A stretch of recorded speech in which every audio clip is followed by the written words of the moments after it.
गर्भवती थी। वो दिखने में कुछ खास नहीं थी, इसलिए उसका पति उसे पसंद नहीं करता था, जिस कारण उसके पति अमन का चक्कर स्वाति नाम की एक लड़की से चलने लगा। कुछ समय बाद सुमन ने एक बेटी को जन्म दिया। बेटी के जन्म से अमन काफी दुखी हुआ और एक रोज वो स्वाति से मंदिर में शादी कर उसे अपने घर ले आया। आओ स्वाति, अंदर आओ, अब से तुम्हारा घर है और तुम इस घर की बहू। ये सुनकर वहाँ पर खड़ी सुमन हैरान रह जाती है। ये कौन है जी? और आप दोनों के गले में ये वरमाला? ये मेरी पत्नी और इस घर की बहू स्वाति है। क्या आपने दूसरी शादी कर ली? आप मेरे होते हुए दूसरी शादी कैसे कर सकते हैं? तो और क्या करता, उस बदसूरत औरत के साथ अपनी जिंदगी काट लेता। ऊपर से तुम एक बेटी जन्म दी, अब क्या सारी उम्र उसके लिए दहेज ही जोड़ता रहूं? ना बाबा ना, मुझसे तुम दोनों का बोझ नहीं उठाया जाएगा, इसीलिए अब से तुम दोनों इस घर से निकलो। इस घर में अब मैं और मेरी पत्नी स्वाति मजे से रहेंगे और ये देगी मुझे एक बेटा। अपने पति की बात समझ आ गई तो अभी क्या यहाँ से निकल जाओ, नहीं तो मुझे बिल्कुल वक्त नहीं लगेगा तुम इस घर से धक्के मार कर निकालने में। ये तुम क्या कह रहे हो? मैं इस छोटी सी बच्ची को लेकर कहाँ जाऊंगी? जहाँ मर्जी जाओ, लेकिन इस घर से दफा हो जाओ और फिर कभी यहाँ मत आना। अपनी 10 दिन की बच्ची को गोद में लिए सुमन रोते हुए वहाँ से चली जाती है। वो अपनी बच्ची को गोद में उठाकर चली जा रही थी। अब मैं इस नन्ही सी जान के साथ कहाँ जाऊंगी? तभी सुमन अपनी बेटी को देखती है जो अपनी माँ को देखकर मुस्कुरा रही थी। मेरी प्यारी बच्ची कितनी प्यारी लग रही है, अब तो बस ऐसे ही हमेशा मुस्कुराती रहे, चाहे इसके लिए तेरी माँ को कितनी भी मेहनत क्यों न करनी पड़े। अब तो ही मेरे जीने की किरण है। किरण, हाँ, आज से तेरा नाम किरण होगा। आखिर तू मेरे जीने की किरण है। अब तेरा भविष्य बेहतर बनाने के लिए मुझे जी तोड़ मेहनत करनी होगी। जिस बाप ने बेटी कहकर तुझे ठुकरा दिया ना, एक दिन वही तुझे बेटी कहने के लिए तरसेगा। अब वो अपनी बेटी को लेकर यहाँ वहाँ भटक रही थी। तभी मौसम खराब हो जाने के कारण बाहर तेज बारिश शुरू हो जाती है। वो अपनी बच्ची को सीने में छुपाकर एक पेड़ के नीचे बैठ जाती है। सामने एक झोपड़ी में बूढ़ी अम्मा रहती थी। वो उसे बारिश में भीगते हुए देखती है तो आवाज लगाते हुए कहती है, बेटी, इस नन्ही सी जान को क्यों बारिश में भिगा रही है? ऐसे तो वो बीमार हो जाएगी। आ, इसको लेकर जल्दी से अंदर आ जा। सुमन अपनी बच्ची को उस झोपड़ी में ले जाती है। बारिश में भीगने के कारण वो बुरी तरह से कांप रही थी। अरे, तुम तो भीग चुकी हो। आओ मैं आग जला दूं, तुम उसमें ताप लो और इस बच्ची को भी थोड़ी गर्माहट दे दो।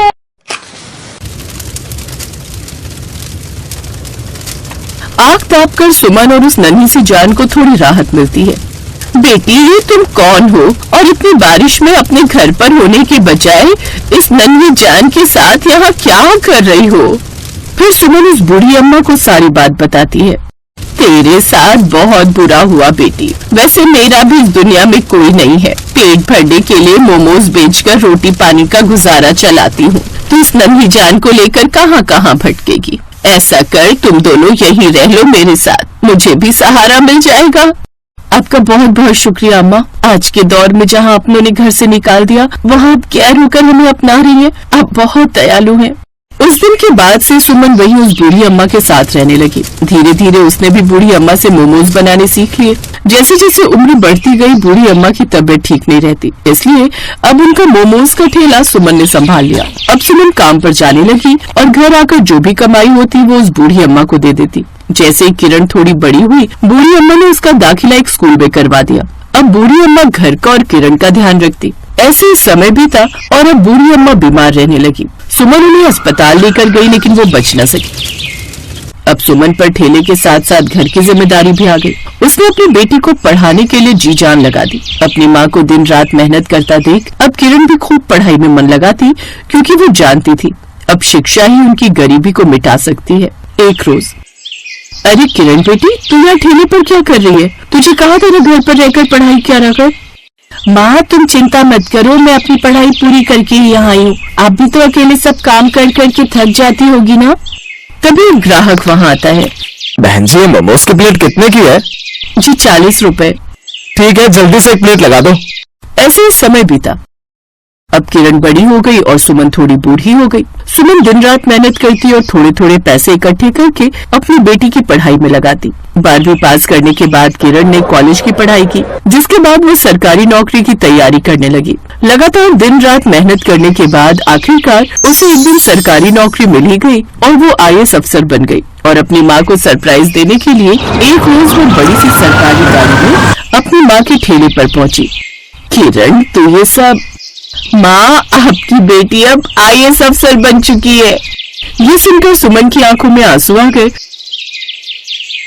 अब दोनों माँ बेटी सरकारी बंगले में शिफ्ट हो गई। अब सुमन ने मोमोज बेचना बंद कर दिया और अब IAS बनने के बाद किरण को ड्रग्स का एक केस सौंपा गया, जिसकी जांच किरण को करनी थी। किरण दिन रात मेहनत करके आखिर उस गिरोह के पास पहुंची गई और उसने रोहन नाम के एक लड़के को गिरफ्तार कर लिया। रोहन के माता पिता उसे छुड़वाने के लिए जेल आए थे। तभी सुमन भी गाड़ी से उतरकर अपनी बेटी से मिलने पुलिस स्टेशन आई हुई थी। अपने बेटे रोहन को छुड़वाने के लिए जो माता पिता आए हुए थे वो और कोई नहीं बल्कि अमन और स्वाति ही होते हैं। सुमन को देखकर वो हैरान रह जाते हैं। अमन, तुम? सुमन, तुम यहाँ क्या कर रही हो? मैं यहाँ अपनी बेटी से मिलने आई हूँ। ओह, तो वो कोई चोर चक्की होगी पक्का? वो कोई चोर चक्की नहीं बल्कि IAS ऑफिसर है। ये मेरी बेटी है। ये देख अमन और स्वाति हैरान रह जाती हैं और वो सुमन से प्रार्थना करते हैं कि वो उनके बेटे को छोड़ दे। तो मेरी बेटी है ना, उस हिसाब से तेरा भाई हुआ। तो बेटी, तू क्या अपने भाई को जेल में डालेगी? मेरा इस दुनिया में मेरी माँ के अलावा और कोई नहीं है, न बाप न भाई, और ये एक मुजरिम है, इसलिए उसकी सजा तो इसे मिलकर ही रहेगी। और अगर आपने एक अपराधी को बचाने की कोशिश की तो कहीं ऐसा न हो कि इसके साथ साथ आप सब भी अंदर जाएं। सुमन अपनी माँ के साथ घर चली जाती है और अमन और स्वाति को अपनी करनी की सजा मिल चुकी थी।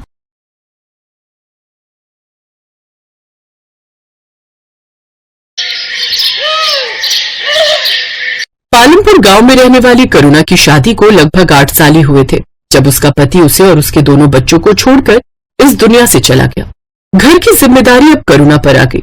उसकी एक 8 साल की बेटी राधा और 6 साल का बेटा सुधीर था। बिन बाप के बच्चों को उसने बड़े लाड प्यार से पाला था। वो बड़ी दयालु थी। उससे जितना बन पाता उससे वो गरीबों को कुछ न कुछ दान पुण्य करती रहती थी। वो लोगों के घरों में काम करके अपने दोनों बच्चों का पालन पोषण करती है।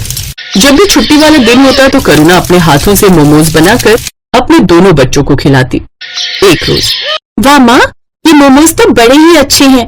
सचमुच माँ, तुम्हारे हाथों में तो जादू है जादू। मजा आ गया।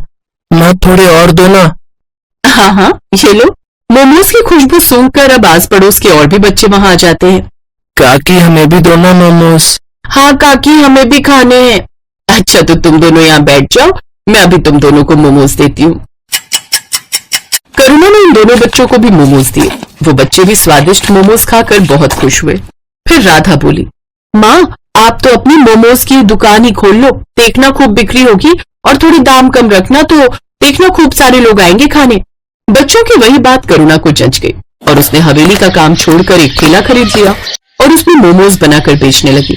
उसने सिर्फ 20 रुपए के हिसाब से मोमोज बेचना शुरू कर दिया, जिससे उसे अच्छी खासी बिक्री होने लगी। अब उसने दोनों बच्चों को अच्छे स्कूल में पढ़ने डाल दिया। अब करुणा की मोमोज से अच्छी कमाई होने लगी। ऐसे ही वक्त गुजरा। करुणा बूढ़ी हो गई। राधा ने कॉलेज की पढ़ाई पूरी कर ली। अब वो शहर में एक अच्छी नौकरी पर लग गई। करुणा को लगा कि अब उसके अच्छे दिन शुरू होंगे, लेकिन राधा को अपने ही ऑफिस में काम करने वाले लड़के मिहिर से प्यार हो गया और 2 महीने के अंदर ही सबकी रजामंदी से उनकी शादी हो गई। शादी के बाद वो दोनों विदेश में नौकरी करने चले गए और वहीं जाकर बस गए। कुछ समय बाद सुधीर ने भी कॉलेज की पढ़ाई खत्म कर ली।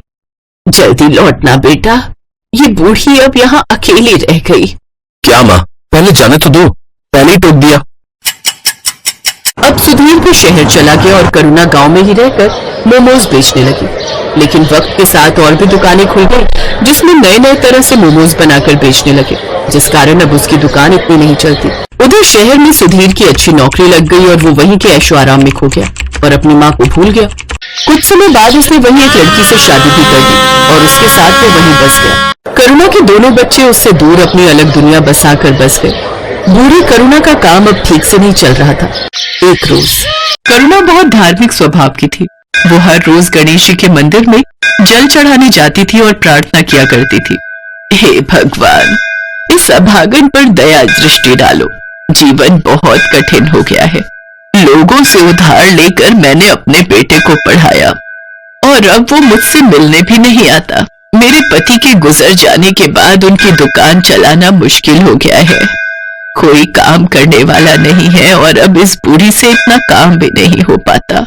हे प्रभु, दया करो। ये बोलकर करुणा वहां से चली जाती है। करुणा निराश मन के साथ दुकान पर बैठी होती है। तभी करुणा के पास 2 जुड़वा बच्चे आते हैं। दोनों की उम्र 16 साल थी।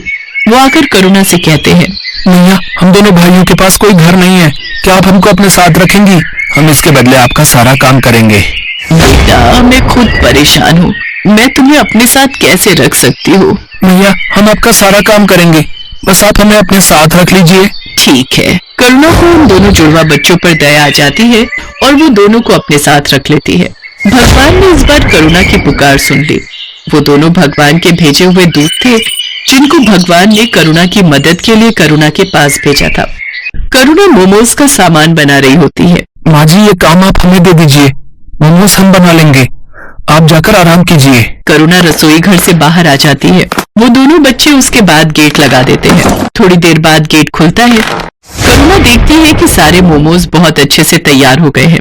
करुणा ये देखकर बहुत खुश होती है। अरे वाह, तुम दोनों ने तो बहुत अच्छा काम किया है। फिर करुणा उन दोनों बच्चों के साथ अपनी मोमोज की दुकान खोलती है और मोमोज बेचने लगती है। आइए आइए, स्वादिष्ट और मजेदार मोमोज खाइए और अपने घर भी ले जाइए। आइए आइए। आज करुणा के मोमोज में से ऐसी खुशबू आ रही थी जैसी कभी नहीं आई। पूरे बाजार के लोग मोमोज की खुशबू से आकर्षित होकर करुणा की दुकान पर आने लगे और देखते ही देखते करुणा की दुकान पर भीड़ लग जाती है। अरे एक प्लेट मोमोज दो ना, मुझे भी दे दो एक प्लेट। अरे वाह वाह वाह, इतने स्वादिष्ट मोमोज तो मैंने आज तक कभी नहीं खाए। वाह वाह वाह वाह वाह। करुणा लोगों की ये सारी बातें सुनकर काफी खुश होती है। देखते ही देखते उसके सारे मोमोज बिक जाते हैं। आज तो बहुत अच्छी कमाई हो गई। अगर ऐसे ही मेरे मोमोज बिकने लगेंगे तो मेरा सारा कर्ज उतर जाएगा। दोनों बच्चे अब करुणा को कोई काम नहीं करने देते। दोनों मोमोज बनाते और करुणा के साथ उन्हें बेचने भी जाते।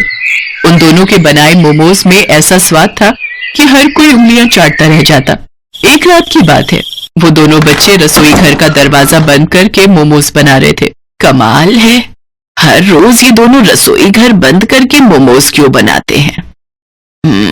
आज देखती हूँ ये ऐसा करते क्या है। करुणा चुपके से जाकर खिड़की में से झांकती है। वो देखती है कि उन दोनों जुड़वा बच्चों के हाथ में से चमत्कारी शक्तियां निकलती हैं, जिससे मोमोज अपने आप बनते हैं। ये जादू देखकर करुणा दंग रह जाती है। वो तुरंत उन दोनों के पास जाती है। दरवाजा खोलो। जी माँ जी। तुम लोग कौन हो? क्या? मैंने सब देख लिया खिड़की में से, जल्दी बताओ। डरिए मत, हम आपको कोई नुकसान पहुंचाने नहीं आए हैं, बल्कि हम तो आपकी मदद करने आए हैं। हम भगवान के दूत हैं, हमें गणपति जी ने आपकी मदद के लिए भेजा है। क्या सच में गणपति भगवान ने आपको मेरी मदद के लिए भेजा है? हाँ माँ जी, आपकी परेशानी भगवान ने सुन ली और हमें आपकी मदद के लिए ही भेजा है। करुणा ये सब सुनकर बहुत खुश होती है। अब इसके बाद दोनों फरिश्तों के जादू से करुणा के दिन अच्छे होने लगे। दोनों दूत रोज अपने जादू से मोमोज बनाते और करुणा उसे बेच आती। देखते ही देखते करुणा की दुकान चल पड़ी। लोग उसके मोमोज दूर दूर से खाने आते थे। ऐसा करते करते करुणा ने एक बड़ी मोमोज की दुकान खोल ली और धीरे धीरे उसने अपने सारे कर्ज भी चुका दिए। अब करुणा के पास धन की कोई कमी नहीं थी। ये बात करुणा के बेटे सुधीर तक भी पहुंच जाती है। इधर सुधीर की नौकरी भी जा चुकी थी, इसलिए एक दिन करुणा का बेटा सुधीर अपनी बीवी के साथ वापस आ जाता है। माँ प्रणाम, देखो मैं आ गया।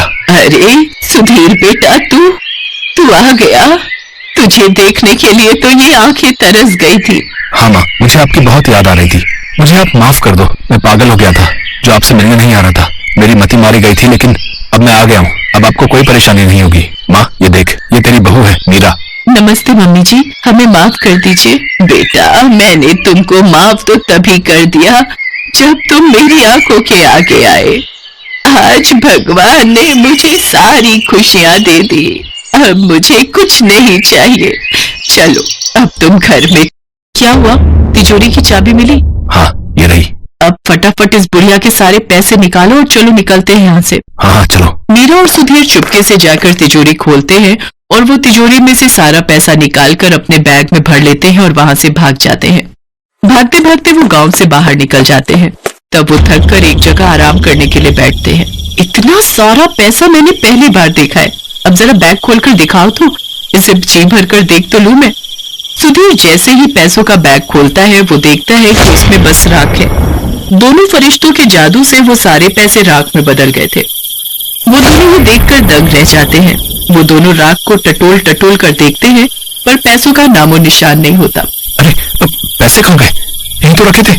हाँ, पैसे कहाँ गए समझ नहीं आ रहा है। तभी वहाँ पर दोनों जुड़वा बच्चे आ जाते हैं और वो दोनों सुधीर और मीरा पर जोर जोर से हंसने लगते हैं। अरे मूर्खों, कुछ नहीं मिलेगा उसमें। तुम्हारे मन में जब कालिक भरी है तो उसमें भी कालिक ही होगी ना। कैसी संतान है तू, अपनी माँ को लूटना चाहता है। तेरी माँ ने तेरे लिए इतना सब किया, ये जो मिला है ना तेरे को, ये तेरे कर्मों का फल है। और बिना माँ के तेरा जीवन भी इस राख के जैसा है, किसी भी कीमत का नहीं। अभी भी समय है, सुधर जा और जाकर अपनी माँ से माफी मांग ले। आप दोनों ने हमारी आंखें खोल दी, हम लोग में अंधे हो गए थे। हम अब से ऐसी गलती नहीं करेंगे, हमें माफ कर दो। फिर मीरा और सुधीर अपनी माँ के पास वापस चले जाते हैं और उसे सब सच बताकर माफी मांग लेते हैं। करुणा भी उनको माफ कर देती है। मैं तुम्हारा शुक्रिया कैसे करूं समझ नहीं आ रहा है। तुमने मेरी इतनी मदद की, इसके लिए धन्यवाद। अब मुझे सब कुछ मिल गया है, मेरा बेटा, मेरी बहू, सब। इसकी कोई जरूरत नहीं है माता, हमने कुछ नहीं किया, ये सब कुछ भगवान ने कराया है। अब आपका जीवन अच्छा हो गया है, तो अब हमारा भी यहाँ से जाने का समय आ गया है। अब आप हमें जाने की अनुमति दें। ये बोलकर दोनों वहां से चले जाते हैं। अब करुणा का जीवन बहुत खुशहाल हो गया था। अब उसको किसी चीज की कमी नहीं थी। उसकी मोमोज की दुकान भी अच्छी चल रही थी। अब वो अपने बेटे और बहू के साथ अपना बाकी का जीवन खुशी खुशी बिताने लगती है। Best buddies. Hello friends.